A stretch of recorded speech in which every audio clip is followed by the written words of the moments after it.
September 25th, 1997. Or went live on NBC, filmed twice in one day.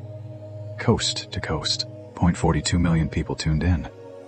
And in the middle of that controlled chaos, a British actress named Alex Kingston walked in as Dr. Elizabeth Corday and quietly changed what competence looked like on American television.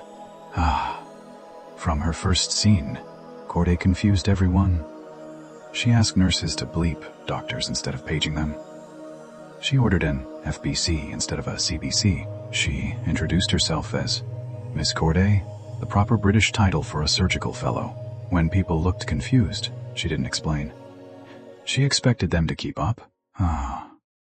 Kingston had trained at RADA and performed with the Royal Shakespeare Company. This was her first major American role.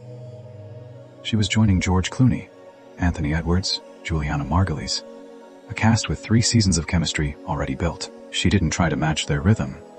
She brought her own. Here's the most extraordinary part.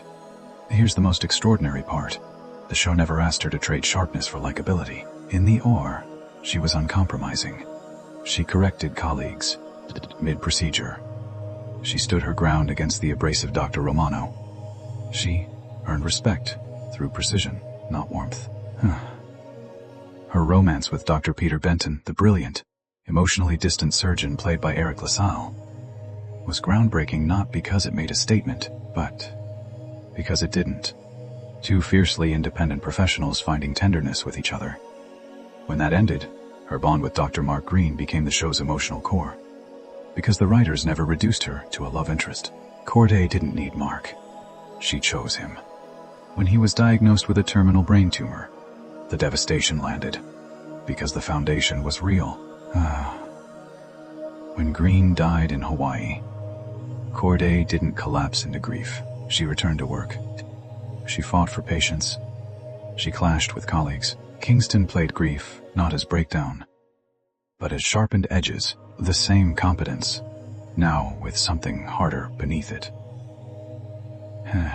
Kingston appeared in 160 episodes across 7 seasons. When her contract ended in 2004, by mutual agreement with the writers, she returned years later for the series finale, not because she needed the show, because the show needed her. Elizabeth Corday proved something television rarely shows.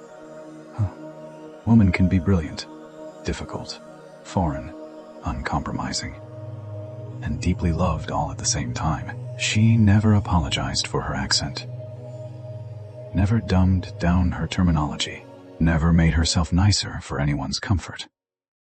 She was excellent at her job and expected to be treated accordingly, and 42 million viewers fell in love with that. Because competence is magnetic, precision is compelling, and a woman who refuses to apologize for her excellence commands the room every single time.